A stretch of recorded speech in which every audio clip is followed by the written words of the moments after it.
ધર્મ એવ હતો હંતિ ધર્મો રક્ષતી રક્ષિતઃ। આવું માનીને ધર્મની રક્ષા માટે જ્યારે લોકો નીકળે છે, યુવાનો ટોળું બનીને જ્યારે કોઈના કેમ્પસમાં જાય છે અને પછી ત્યાંથી જે પ્રતિક્રિયાઓ અને પ્રતિક્રિયાઓના અંતે દેશના વિદેશ મંત્રાલયે જાણકારી આપવી પડે છે કે વિદેશી સ્ટુડન્ટ્સની એ છોકરાઓની વિદ્યાર્થીઓની સુરક્ષા માટે ગુજરાત પોલીસ ખૂબ કાર્યવાહી કરી રહી છે, ત્યારે મને એવું લાગે છે કે વિસ્તારથી આપણે એ સમજવાની જરૂર છે કે ધર્મો રક્ષતી રક્ષિતઃની જરૂર હતી ક્યારે અને અત્યારે આપણે શું કરી રહ્યા છીએ। નમસ્કાર, આપની સાથે હું દેવાંશી।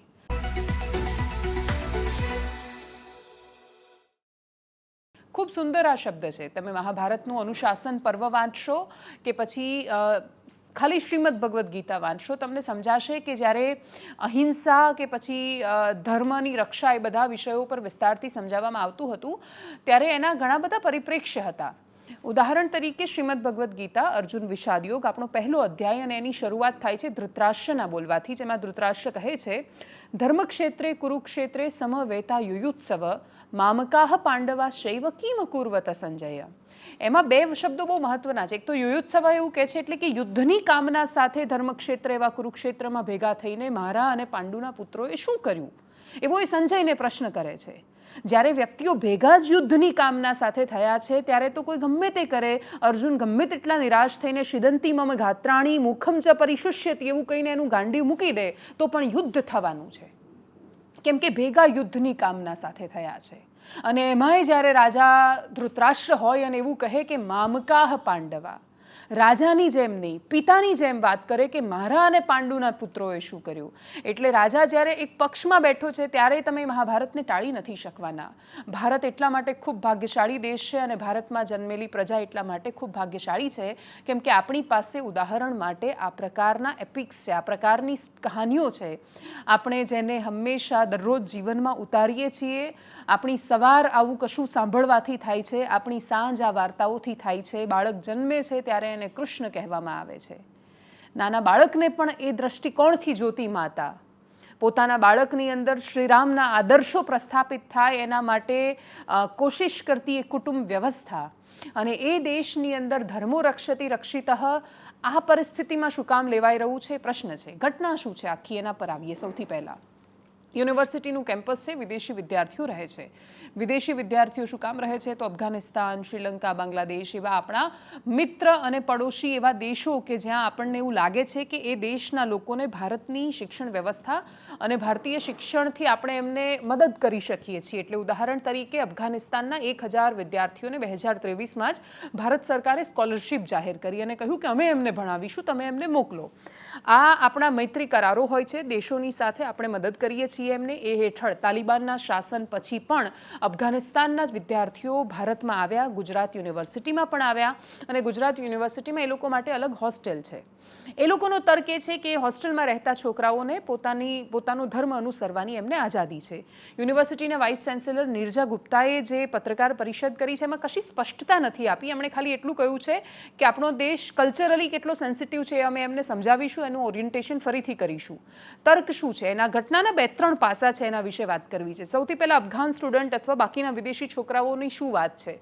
સૌથી પહેલાં આ ઘટના વિશે ગ્યાસુદ્દીન શેખ, કોંગ્રેસના પૂર્વ ધારાસભ્ય, એ રાત્રે ત્યાં પહોંચ્યા હતા અને એમણે એને વિસ્તારથી કહી હતી। એટલે એમનો જે પક્ષ છે એ ભેગો થઈને હું તમને સમજાવું। એ લોકો એવું કહી રહ્યા છે કે અફઘાનિસ્તાનના એ છોકરાઓ નમાઝ કરી રહ્યા હતા ત્યાં યુનિવર્સિટીમાં, એમના હોસ્ટેલના કેમ્પસની અંદર નમાઝ કરતા હતા ત્યારે લગભગ 101 છોકરાનું ટોળું પહોંચે છે, એ લોકોની સાથે દુર્વ્યવહાર કરે છે, એમને મારે છે, ચાકુના ઘા મારવામાં આવે છે, લોકો ઇન્જર્ડ થાય છે। પોલીસને બોલાવે છે તો પોલીસ પેલા લોકોને ભાગવામાં મદદ કરે છે અને ભાગી જાય છે। પોલીસ પણ નિષ્પક્ષતાથી તપાસ નથી કરતી એવો આરોપ કોંગ્રેસના નેતા ગ્યાસુદ્દીન શેખે પણ લગાવ્યો। એ સિવાય ઘણી બધી ટ્વીટ કરવામાં આવી। આખા દેશમાં આ બહુ મોટો રાજકીય મુદ્દો બની ગયો। છોકરાઓએ પણ પોતાની પ્રતિક્રિયામાં મોટાભાગે આ જ કહ્યું। બીજો પક્ષ અને ખૂબ મહત્વનો પક્ષ એ છે, એ પણ મિસ આઉટ ન થવો જોઈએ। એક વિડીયો બહુ જ ક્લિયરલી સામે છે કે છોકરાઓ જ્યારે ત્યાં પહોંચે છે, ટોળામાંના અમુક છોકરાઓ જ્યારે પહોંચે છે ત્યાં, જેમણે કેસરી ખેસ પહેરેલો છે અને એમના પર આરોપ એ લાગ્યો છે કે જય શ્રી રામના નારા લગાવતા લગાવતા હોસ્ટેલમાં ઘૂસ્યા। એક તો એમને ઘૂસવા કેમ દીધા, રેક્ટરે અંદર કેમ જવા દીધા, સિક્યુરિટી ગાર્ડે કેમ ન રોક્યા, એ વખતે પોલીસ કેમ ન બોલાવી, એ બધા પ્રશ્નો છે। પણ પહેલો વિડીયો કે મારામારીની શરૂઆત ક્યારે થઈ, એ લોકો જેવા અંદર ઘૂસે છે છે 100-200 માણસનું ટોળું, એમાંથી અમુક છોકરાઓ એ લોકોની વચ્ચે જાય છે, લોકોની સાથે વાતચીત કરે છે, એમને કહે છે કે ભાઈ તમે નમાઝ અહીંયા કેમ પઢી રહ્યા છો. એ વખતે જ ઉશ્કેરાયેલો એક અફઘાનિસ્તાનનો છોકરો છે, એ સ્ટુડન્ટ આવે છે અને સીધો જ પેલા છોકરાના મોઢા પર મુક્કો મારી દે છે. પહેલો બળ પ્રયોગ વિદેશી વિદ્યાર્થીઓ જે હોસ્ટેલમાં યુનિવર્સિટીના કેમ્પસમાં રહેતા હતા એમના દ્વારા થયો છે. જો સહિષ્ણુતાની વાત છે તો એ બંને બાજુથી ખૂટી રહી છે. બંને બાજુથી એટલે ખૂટી રહી છે કેમ કે એ છોકરાઓ બોલી રહ્યા હતા, તમે અસહમત હતા, પોલીસને ફોન કરીને બોલાવો, એમને કહો કે લઈ જાય અહીંયાથી. સીધા જ તમે મારવા માટે કેવી રીતે જાઓ છો? એ સેલ્ફ ડિફેન્સની કોઈ મુદ્રા નહોતી. કોઈ તમને મારી રહ્યું છે ને તમે એનો પ્રતિકાર કરો છો, એ વસ્તુ નહોતી. પહેલો હુમલો વિદેશી વિદ્યાર્થીઓ દ્વારા જ કરવામાં આવ્યો અને એ પણ અફઘાનિસ્તાનનો એક છોકરો હતો, એની પણ ઓળખ થઈ ગઈ છે. એના પછી તો આખી જે ઘટના હતી એ હિંસામાં ફેરવાઈ ગઈ, તોડફોડ થઈ. એ છોકરાઓ એટલી સંખ્યામાં નહોતા કે 100-200ના ટોળાનો લગભગ સામનો કરી શકે, અને 100-200 કહેવાઈ રહ્યું છે, એક્ઝેક્ટલી કેટલા લોકો હતા એ તો પોલીસ તપાસમાં સામે આવશે, પરંતુ એ ટોળાનો સામનો એ લોકો ન કરી શક્યા. એમની રૂમની અંદર તોડફોડ કરવામાં આવી, એમનો સામાન લૂંટવામાં આવ્યો એવું પણ એ લોકો કહી રહ્યા છે કે અમારું લેપટોપ લઈને જતા રહ્યા, બાઇકની તોડફોડ થઈ. એ બધા દ્રશ્યો સામે છે. આ બધામાં આ મામલો આટલો શું કામ વણસ્યો? એ બધાના મૂળમાં સમજવાની કોશિશ કરીએ તો એક તો બે વાત છે. સૌથી પહેલું, આ ક્યાં રોકાઈ શકતું હતું? એક તો એ છોકરાઓ જતા જ નહીં તો રોકાતું 100-200 માણસનું ટોળું. બીજું કે છોકરાઓ ગયા તો એમને ગેટ પર જ રોકાઈ શકતા હતા. ત્રીજું કે છોકરાઓ જ્યારે આ નમાઝની વાત કરે છે ત્યારે જે વિદેશી વિદ્યાર્થીઓ છે, જે બીજા દેશમાંથી આવ્યા છે, એમની નમાઝ સાથે સામે કોઈને પ્રશ્ન છે તો એ પોલીસને ફોન કરીને બોલાવી શકતા હતા, નહીં કે સીધું જ જઈને મોઢા પર મુક્કો મારી દેવાનો. કેમ કે તમારા મગજમાં જે આક્રમકતા છે એ તમે, કેમ કે એ લોકો વાત કરી રહ્યા હતા અને તર્ક આપી રહ્યા હતા કે ભારત ધર્મનિરપેક્ષ દેશ છે અને તમને આ રીતે અધિકાર નથી અમને નમાઝ પડતા રોકવાનો, તો તમને એ પણ ખબર હોવી જોઈએ કે ભારતમાં કાનૂનનું શાસન છે. તમને એ પણ ખબર હોવી જોઈએ કે જો તમને કોઈ આ કરતા રોકી રહ્યું છે તો તમારી પહેલી ફરજ એ છે કે તમે પોલીસને ફોન કરો, નહીં કે સીધો મુક્કો મારી દો જઈને. તો હિંસાની આ રીતે શરૂઆત થઈ. કોઈ પણ હિંસા જ્યારે થાય છે ત્યારે બે બાજુથી જ તાળી વાગે છે. કોઈ દિવસ એક હાથથી તાળી નથી વાગતી. એક શરૂઆત કરે છે એટલે કોઈ સળી કરે છે તો કોઈ એની અંદર આગ રેડવાનું કામ કરે છે, એની અંદર આગમાં ઘી રેડવાનું, અને પછી જ આખી આ ઘટના આગળ આ રીતે વધે છે. ત્રીજું એક સૌથી મોટું અને સંવેદનશીલ દ્રશ્ય એ સામે આવ્યું કે ત્યાં દિવાલ પર અરબી અથવા ઉર્દુ ભાષામાં કોઈ ધાર્મિક સૂત્ર લખવામાં આવ્યું છે એવું પણ ઘણા બધા લોકો દાવો કરી રહ્યા છે. આખી ઘટના જ્યારે હું તમને કહી રહી છું ત્યાર સુધીમાં મારી પાસે અલગ અલગ તસવીરો છે. અમારી ટીમમાંથી કોઈએ જાતે યુનિવર્સિટીના કેમ્પસમાં જઈને જોયું નથી, અને એટલા જ માટે આ વાત કેટલી સાચી ખોટી એ મારી પાસે એનું કોઈ જ પુરાવો નથી. પણ જે તસવીર સામે છે એમાં એવું દેખાઈ રહ્યું છે કે એ લોકોએ દિવાલ પર સ્લોગન લખ્યું છે, અને જે કોઈ ધાર્મિક સૂત્ર હોઈ શકે છે એવું કહેવામાં આવી રહ્યું છે. આખી ઘટના શું છે? સૌથી મોટો પ્રશ્ન એ થાય છે કે એ 100-200 માણસના એ ટોળાને એ કઈ સંસ્થા સાથે જોડાયેલા છે એ પણ ખબર નથી. પ્રાથમિક દ્રષ્ટિએ ઘણા બધા લોકો એવું કહ્યું કે ભાઈ કટ્ટરપંથી સંગઠન હતું, પણ કયું કટ્ટરપંથી એના વિશે કોઈ ફોડ પાડ્યો નથી પોલીસે. તો એ જે પણ સંગઠનના લોકો છે એ લોકોને એવું લાગ્યું હશે કે એમને ધર્મની રક્ષા કરવાની જરૂર છે. એ લોકો માટે શરૂઆતમાં જે મેં અનુશાસન પર્વની વાત કરી કે મહાભારત કે શ્રીમદ ભગવદ્ ગીતાના રેફરન્સ આપ્યા, એ લોકો માટે આપ્યા છે.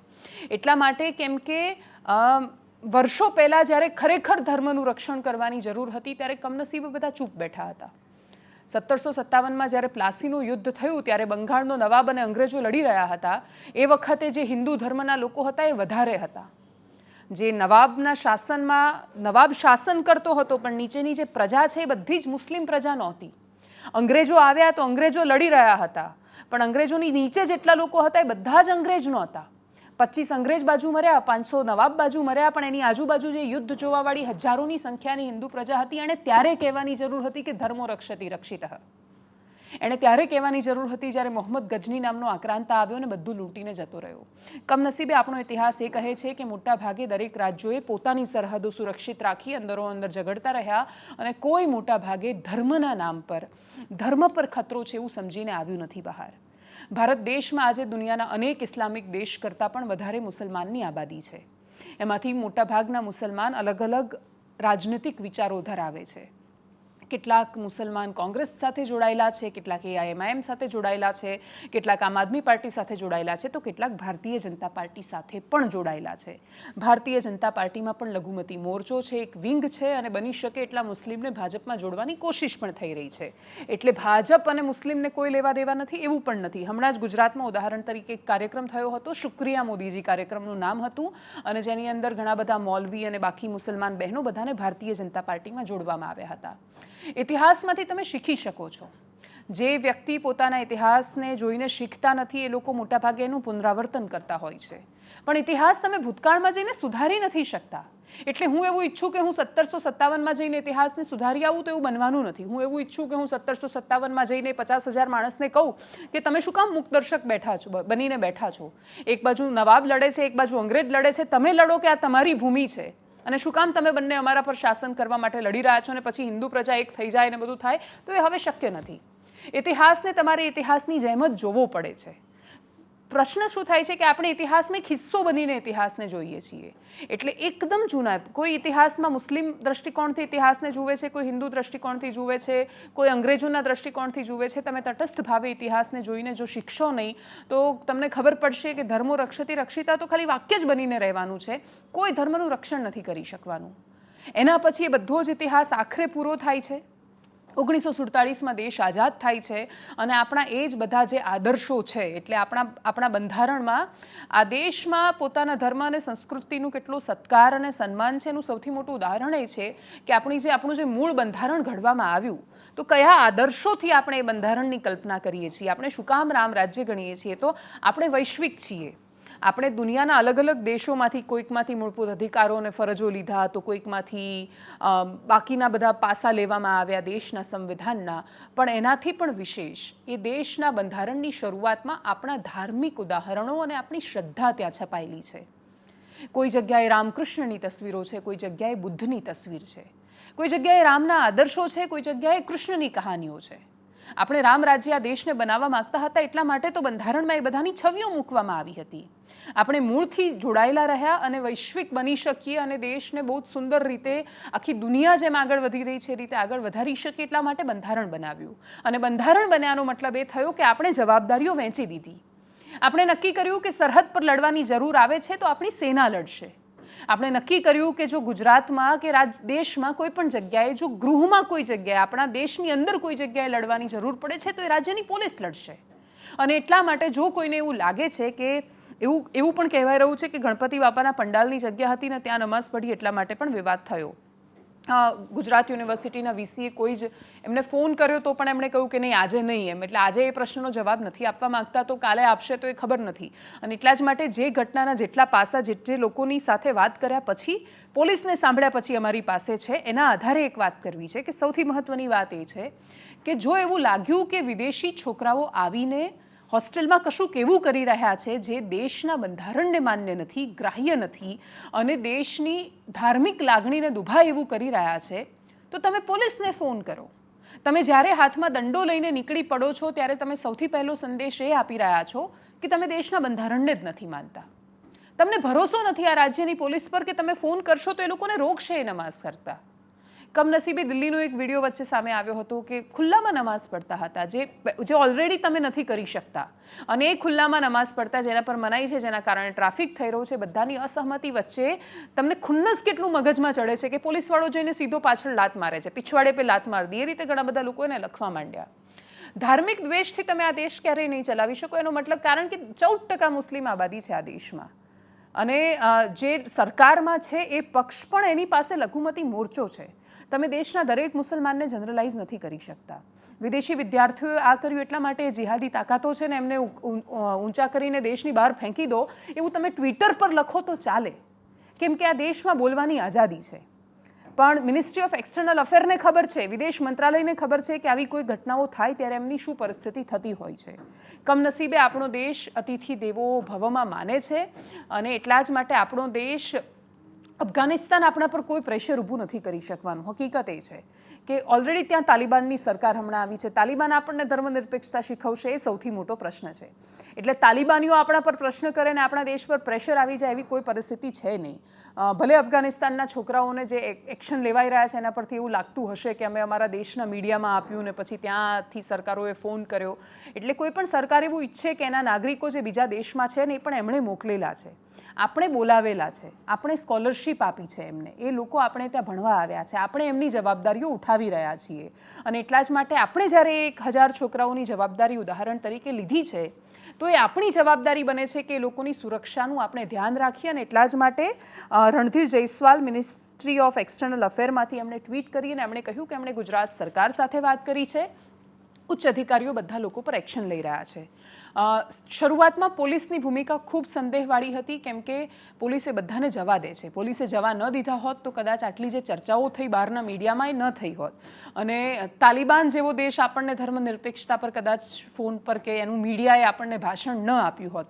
પણ કમનસીબે આ થયું. એનું સૌથી મોટું કારણ એ છે કે પોલીસે એ લોકોને ભાગવા દેવામાં મદદ કરી.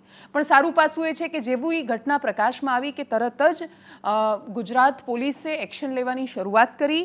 હિતેશ મેવાડા, ભરત પટેલ નામના 2 છોકરાઓની અત્યાર સુધીમાં અટકાયત કરી લીધી છે. હિતેશ મેવાડા સોલા વિસ્તારમાં રહે છે, ભરત પટેલ વસ્ત્રાલ વિસ્તારમાં રહે છે. દયા તો આ 2 છોકરાઓની પણ ખાવી જોઈએ, કેમ કે કદાચ વધારેમાં વધારે 25 વર્ષના હોઈ શકે છે. આ છોકરાઓ ત્યાં ગયા તો એ 25 વર્ષે મને નથી ખબર કે એ લોકોએ બધું વાંચી લીધું હશે ને એમની અંદર સમજ હશે. એ લોકો કદાચ વોટ્સએપ યુનિવર્સિટીના કારણે જ એવું શીખ્યા હશે કે હાથમાં દંડા અને કેસરી ધ્વજ પહેરીને તમે જશો ગળામાં એ પટ્ટો પહેરીને તો તમને કોઈ કશું નહીં કરે. કમનસીબે આ દેશ બંધારણથી જ ચાલે છે, આજે પણ ચાલે છે. તમારા મગજમાં કોઈ ગમે તે ભૂંસું ભરવાની કોશિશ કરે, યાદ રાખજો કે આપણા દેશમાં, આપણી સિસ્ટમમાં ઘણા બધા લૂપહોલ્સ છે, આપણી ઘણી બધી ખામીઓ છે. પણ છતાંય આ દેશ બની શકે એટલું બંધારણ પર ચાલવાની કોશિશ કરે છે. અને જ્યારે તમે કશું ખોટું કરો છો ત્યારે કોઈ ફરક નથી પડતો કે તમે કયા પક્ષમાંથી છો, તમારી સામે કાર્યવાહી થાય છે.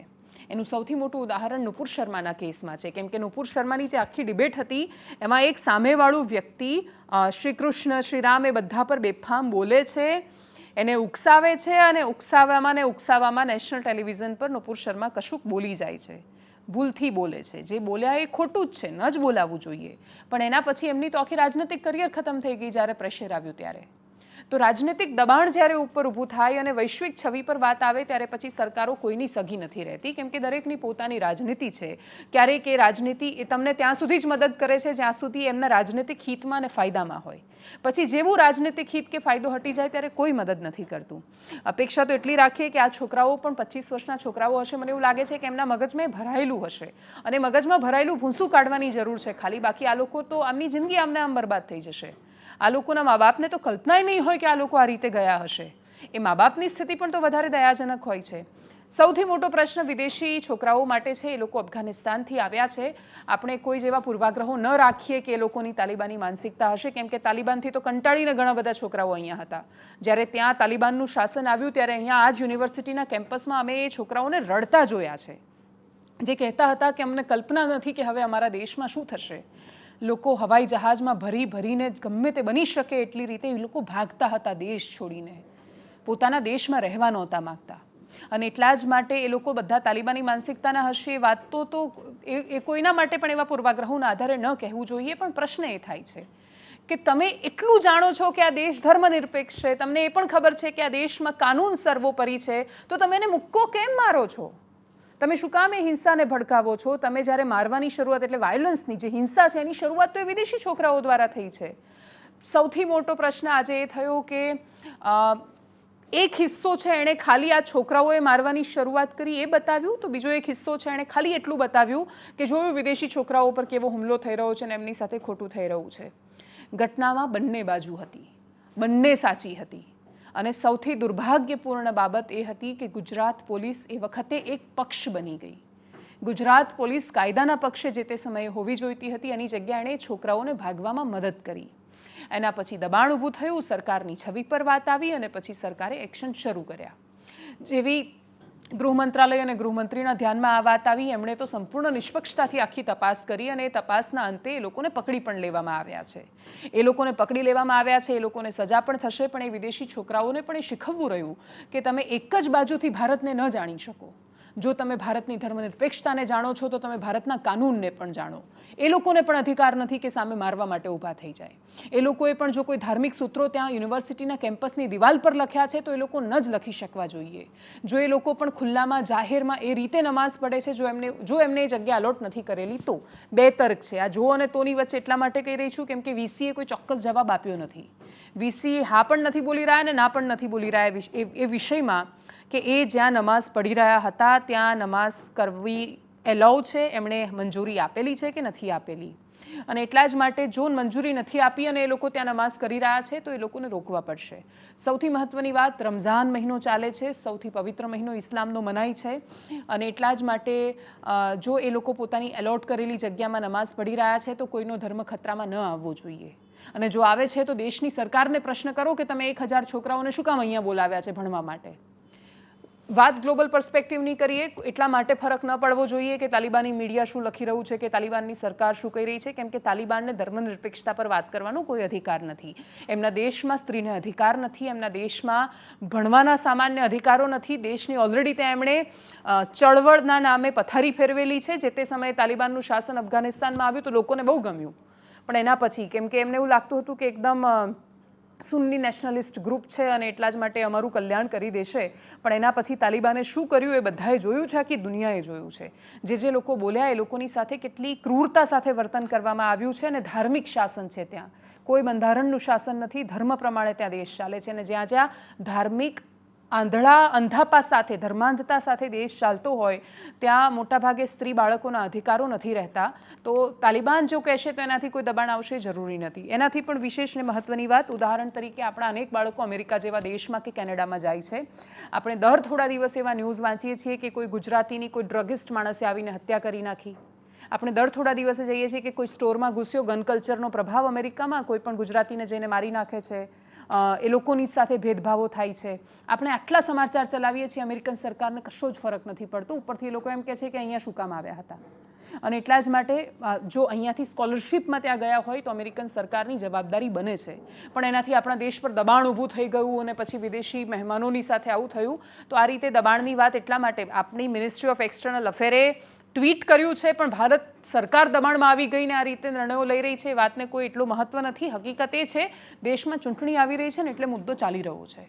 આ પોલરાઇઝ કરવાની વાત છે, બંને બાજુથી પોલરાઇઝ કરવાની વાત છે. કોઈ કહેશે કે હિન્દુ ખતરામાં છે, કોઈ કહેશે મુસલમાન ખતરામાં છે. કોઈ ખતરામાં નથી.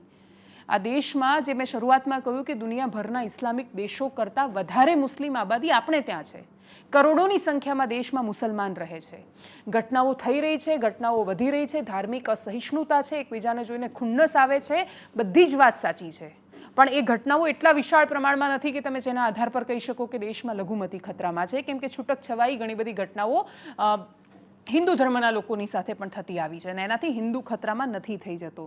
અને એટલા જ માટે તમે કોઈ પણ ચિત્રને જનરલાઇઝ નથી કરી શકતા. આ ઘટનામાં હજી બીજા ઘણા બધા પાસા હોઈ શકે છે. અત્યારે એવું લાગે છે કે મેં તમને 360 ડિગ્રી બતાવવાની કોશિશ કરી છે કે શરૂઆત આ ક્યાં ક્યાં રોકાઈ શકતું હતું. સૌથી પહેલાં એ લોકોના મનમાં એવો વિચાર ના આવતો કે નમાઝ જતા રોકે, એના પછી એન્ટર ના થવા દેતા, એના પછી પેલો વિદેશી છોકરો મુક્કો ન મારતો, એના પછી પોલીસ જવા ન દેતી, વગેરે વગેરે.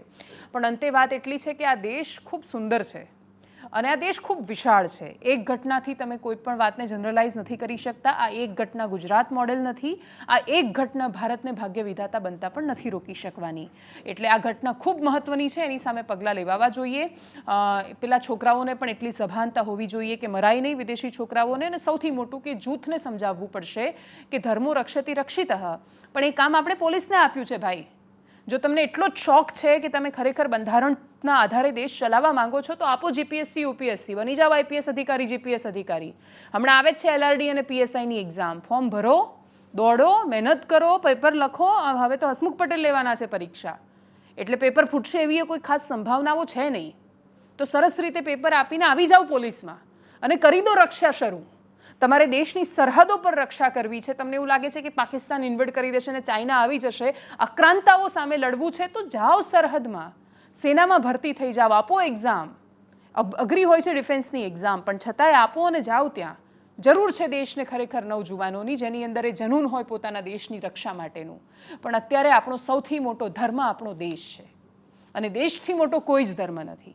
અને એટલે જ આ પ્રકારનું માનસ જે લોકો ભરે છે, બંને બાજુ ભરે છે, બધાથી બચીએ. અને ઘણી બધી પ્રતિક્રિયાઓ સામે આવી છે. અમદાવાદ પોલીસ કમિશનરે કહ્યું છે, એના પછી અટકાયત પછી પોલીસના અધિકારીએ કહ્યું છે, ગુજરાત યુનિવર્સિટીના વાઇસ ચાન્સેલર નિર્જા ગુપ્તાએ રિએક્શન આપ્યું છે. બધાને એકદમ સંક્ષિપ્તમાં સાંભળી લઈએ. ગઈકાલે રાત્રે 10:30 વાગે ગુજરાત યુનિવર્સિટી પોલીસ સ્ટેશનમાં જે બનાવ બન્યો હતો અને જે FIR થઈ હતી એમાં 20 થી 25 લોકોના ટોળા વિરુદ્ધ ફરિયાદ દાખલ કરવામાં આવી હતી. એ આરોપીઓને પકડવા માટે જુદી જુદી 9 ટીમોની રચના કરવામાં આવી હતી. 5 ટીમો ઝોન ડીસીપી હેઠળ અને 4 ટીમો ક્રાઇમ બ્રાન્ચની કામમાં લાગી હતી. એ આરોપીઓમાંથી 2 આરોપીઓની પોલીસ દ્વારા ધરપકડ કરવામાં આવેલ છે, હિતેશભાઈ મેવાડા અને ભરતભાઈ પટેલ. અને બાકીના આરોપીઓ માટે અત્યારે પોલીસની શોધખોળ જે ચાલુ છે, ટેકનિકલ સર્વેલન્સ અને બીજી બધી પદ્ધતિઓથી પોલીસ અત્યારે એ આગળની કાર્યવાહી કરી રહી છે. નમાજ પડતા હતા એ લોકોને એ કહેતા હતા કે ભાઈ તમે કેમ અહીંયા નમાજ પડો તો તમારે મસ્જિદમાં પડવી જોઈએ, એ રીતેની વાતો કંઈ ચાલી. પછી ઝપાઝપી થઈ, પછી મારામારી થઈ છે, અહીંયા પથ્થર વગેરે ફેંક્યા છે અને રૂમમાં પણ તોડફોડ કરવામાં આવેલ છે. એની અમે ગંભીરતાથી નોંધ લીધી છે. સરકાર પણ એમાં ગંભીરતાથી નોંધ લઈને કડક કાર્યવાહી કરવામાં આવશે. અને પોલીસ તરફથી હું જણાવવા માગું છું કે રાત્રે 10:51 ઉપર કોઈએ કંટ્રોલમાં ફોન કર્યો છે અને 10:56 એટલે 5 મિનિટમાં જ અહીંયા આપણી PCR 20 વેન આવી ગઈ છે અને અડધો કલાકની અંદર પોલીસ ઇન્સ્પેક્ટર પણ અહીંયા જે લોકલ છે યુનિવર્સિટીના એ પણ આવી ગયા છે. અને આમે હું જેમાં છે આપણે કુલ 5 DCP અને એના હસ્તકની ટીમો બનાવી છે અને 4 ક્રાઇમ બ્રાન્ચની અમે ટીમો બનાવેલ છે. 9 ટીમો કુલ અમે કામ કરશે. એક આરોપી આઈડેન્ટિફાઈ થઈ ગયા છે અને એમાં ટૂંક સમયમાં જ પોલીસ જે આરોપીઓ છે એની ધરપકડ કરવામાં આવશે અને પોલીસ કડક કાર્યવાહી કરશે.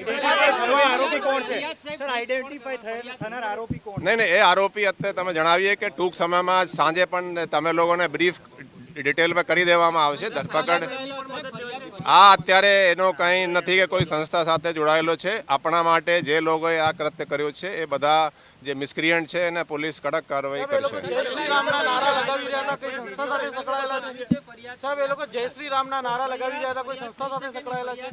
એમાં જે છે એમાં આપણે જણાવવા માંગુ છું કે પોલીસે જો રેસ્પોન્સ છે, પોલીસે તરત જ પહોંચી, ઇન્સ્પેક્ટર પહોંચી ગયા છે. 5 મિનિટની અંદર પોલીસ અહીંયા PCR વેન પહોંચી ગઈ છે. પોલીસે રાત્રે જ FIR નોંધી લીધી છે. વિડીયો વગેરે જે આવ્યા છે સોશિયલ મીડિયાથી એની આપણે સ્ટડી કરી રહ્યા છીએ અને એમાં તમામ તરીકે કહેવા માંગુ છું કે પોલીસ કડક કાર્યવાહી કરશે અને ન્યાયિક તપાસ એમાં થશે.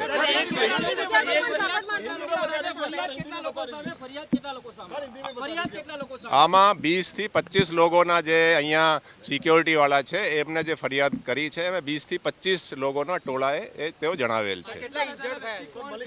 આઈડેન્ટિફાઈ વાળા તમે ડિટેલ સાંજે DCP અહીંયા બ્રીફ કરી દેશે.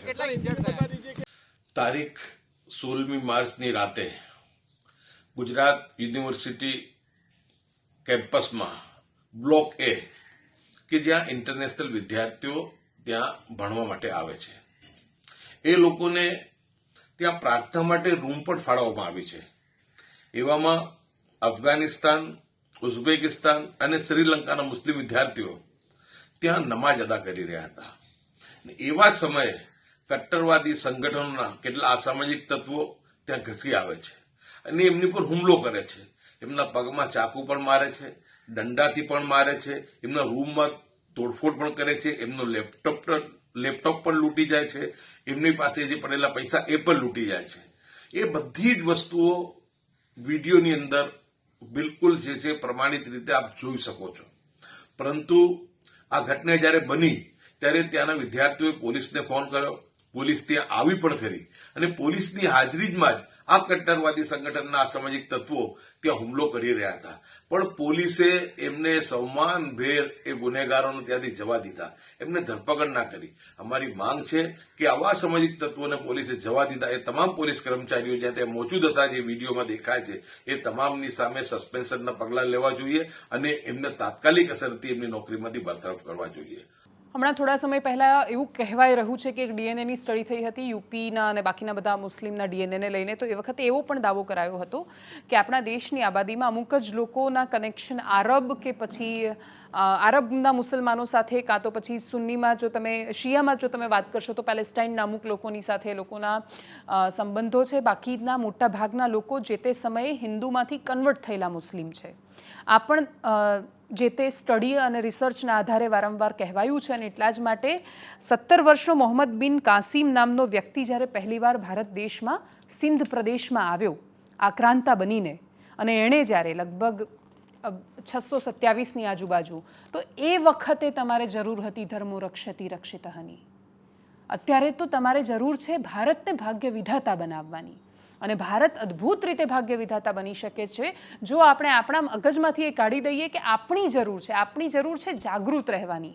આપણને એવું લાગે છે તમારી આજુબાજુ એક્ટિવિટીઝ થઈ રહી છે જેમને એવું લાગે છે કે ખોટી આતંકી ગતિવિધિ છે, દેશ વિરોધી ગતિવિધિ છે, કોઈ છે કે જે ધાર્મિક સંવેદનશીલ વાતાવરણ ઊભું કરી રહ્યું છે, કોઈ છે જે ગુજરાત યુનિવર્સિટીમાં સાંપ્રદાયિક વાતાવરણ ઊભું કરીને માહોલ બગાડવાની કોશિશ કરે છે, કોઈ એવું છે કે જે યુનિવર્સિટીની અંદર રહીને કન્વર્ઝનનું, ધર્માંતરણનું કામ કરવા માંગે છે. તો આ બધા જ ગંભીર પ્રશ્નો છે આ દેશના. પોલીસ દરેક જગ્યાએ નહીં પહોંચી શકે, વિજિલન્ટ જાગૃત નાગરિક ત્યાં પહોંચી શકશે, ને જાગૃત નાગરિકનું કામ ત્યાં પટ્ટો પહેરીને દંડો લઈ જઈને મારવાનું નથી. જાગૃત નાગરિકનું કામ પોતાની સંસ્થાઓ પર ભરોસો કરીને એમને જાણ કરવાનું છે. તમને લાગે છે કે આતંકી ગતિવિધિ કરી રહ્યા છે તો આપણી પાસે એટીએસ છે. તમને ડ્રગ્સને લગતું કોઈ પણ કામ લાગે છે તો એની સંસ્થાઓ છે, આપણી પાસે એનસીબી છે, નાર્કોટિક્સ કંટ્રોલ બ્યુરો છે, આપણી પાસે ગુજરાત પોલીસ છે જો તમને સામાન્ય પ્રશ્નો લાગે છે તો. પણ સંસ્થાઓને જાણ કરો, એમની મદદ લો. જો તમે એવું નથી કરતા તો એનો મતલબ તમે એવું કહી રહ્યા છો કે તમને દેશના કાનૂનમાં ભરોસો નથી, આ સંસ્થાઓ પર ભરોસો નથી, ગુજરાત પોલીસ પર ભરોસો નથી અને સરકાર પર ભરોસો નથી. જે સંસ્થાઓ છે એ સરકારની સમર્થિત પાંખોની છે, તો સૌથી વધારે ચિંતા તો સરકારે કરવાની રહેશે કે એમને સમર્થિત પાંખો શું કામ દેશમાં વાતાવરણ બનાવવા માંગે છે કે જ્યાં એ પોલીસ પર ભરોસો નથી એવું પ્રસ્થાપિત કરે છે. આગળ વાત છેલ્લે દેશમાં રાજનીતિની કરીએ. એકદમ સંક્ષિપ્તમાં રાહુલ ગાંધીને એટલે સાંભળીએ, એક જ વિષય આમ તો આજે લેવાના હતા, પણ ન્યાયયાત્રાનો છેલ્લો દિવસ હતો, મુંબઈમાં સમાપનનો કાર્યક્રમ હતો અને રાહુલ ગાંધી પોતાની સ્પીચ દરમિયાન ખૂબ ભાવુક જણાયા. શું કહ્યું એમણે ઇમોશનલ થઈને, એ પણ સાંભળીએ. मैं आपसे 2-3 चीजें कहना चाहता हूं. पहली चीज यात्रा के बारे में, और जो मेरा अब पिछले 1.5 साल का जो एक्सपीरियंस रहा है. पिछले साल हम भारत जोड़ो यात्रा पे निकले. 4000 किलोमीटर चले, कन्याकुमारी से कश्मीर, और हम सबको, मुझे तो पहली बार हिंदुस्तान को नजदीकी से देखने का मौका मिला. मेरे दिमाग में एक हिंदुस्तान था, एक इंप्रेशन था, और जैसे ही मैं चलना शुरू किया वो इंप्रेशन टूटता गया, बदलता गया, और अंत में जब मैं कश्मीर पहुंचा, मेरा रियलाइजेशन ये था कि जिस चीज को मैं हिंदुस्तान मानता था वो एक्चुअली हिंदुस्तान था ही नहीं. वो मेरे इमेजिनेशन का हिंदुस्तान था, अनइन्फॉर्म्ड हिंदुस्तान था. और ये जो मैं हिंदुस्तान भारत जोड़ो यात्रा में जिसको देखा है, ये भी एक प्रकार से अनइन्फॉर्म्ड हिंदुस्तान है. ये पहले वाले हिंदुस्तान से बेहतर इन्फॉर्म्ड है, मगर ये भी हिंदुस्तान की समझ नहीं है, सुपरफिशियल है. मगर उस यात्रा में 2 चीजें बड़ी क्लियर थी. एक कि हिंदुस्तान नफरत का देश नहीं है, मोहब्बत का देश है. और इस देश में, इसके डीएनए में रिस्पेक्ट, मोहब्बत, ये बहुत गहरा है. तो चलते चलते मेरे दिमाग में यह सवाल आना शुरू हुआ कि अगर यह नफरत का देश नहीं है, यह पहला देश है जिसने इंडिपेंडेंस की लड़ाई मोहब्बत से लड़ी, और कोई देश है ही नहीं. દેશની રાજનીતિમાં અર્ક છેલ્લે જ આવી જાય છે કે વિપક્ષ જો પોતાના મુદ્દાઓ સાથે દમદાર રીતે નથી લડી શકતો તો એ લોકો પછી સરળ રસ્તા શોધે છે આરોપ નાખવાના. કોઈ વાર ઈવીએમ પર, કોઈ વાર મીડિયા પર. ન્યાય યાત્રામાં પોતાના દરેક ભાષણોની શરૂઆત રાહુલ ગાંધીએ મીડિયાને કોસવાથી કરી છે. એમણે કહ્યું છે કે મીડિયા અમને નથી બતાવતું, મીડિયા સરકારની ગોદમાં બેસી ગયું છે. અમુક અંશે એ આરોપો સાચા પણ હોઈ શકે અને સંપૂર્ણ નકારવાની વાત નથી, પણ વાત એ છે કે વિપક્ષે એવું કયું આંદોલન કર્યું છેલ્લા 5 કે 10 વર્ષમાં કે જે આંદોલન મીડિયાએ બતાવવું જ જોઈએ, પણ છતાં મીડિયા નથી બતાવી શકી. અને એટલા જ માટે પ્રશ્નો મીડિયા પર છે એની કોઈ જ ના નથી, એનો નકાર નથી, પણ વિપક્ષ પણ ઘણી બધી સુષુપ્ત અવસ્થામાં રહ્યું છે. 2014માં નરેન્દ્ર મોદી માટે આખા દેશમાં બહુ જ પ્રેમની લહેર એટલી બધી નહોતી ઉઠી, પણ કોંગ્રેસ માટે ચીડ હતી લોકોને. મોનોટોનસ થઈ ગયું હતું, સતત એકનું એક શાસન, એકની એક વાતો, એકના એક ચહેરાઓ, એનું એ જ સાંભળવાનું, એ જ ખીચડી સરકારો. અને એટલા જ માટે દેશમાં મોટાભાગે નેગેટિવ પોલિટિક્સ રહ્યું છે કે કોઈને લાવવા કરતાં કોઈ જોઈતું જ નથી. બસ આ ચાલશે પણ આ તો ના જ જોઈએ, એ રીતે 14નું ઇલેક્શન લડાયું, 19નું ઇલેક્શન રાષ્ટ્રવાદ પર લડાયું અને 24નું ઇલેક્શન હવે કયા મુદ્દાઓ પર એક્ઝેક્ટલી લડાઈ છે તો આપણને 1 મહિનામાં આગળ ખબર પડી જવાની છે. પણ વિપક્ષ જો પોતાનો નેરેટિવ સેટ નહીં કરી શકે અને સત્તા જે નેરેટિવ આપે એની આજુબાજુ જ ફર્યા કરશે તો પછી વિપક્ષનું ભવિષ્ય એ જ થવાનું છે જે રાહુલ ગાંધી ઇમોશનલ થઈને પોતાની સ્પીચમાં કહી રહ્યા છે. એનાલિસિસમાં અત્યારે બસ આટલું જ. નમસ્કાર.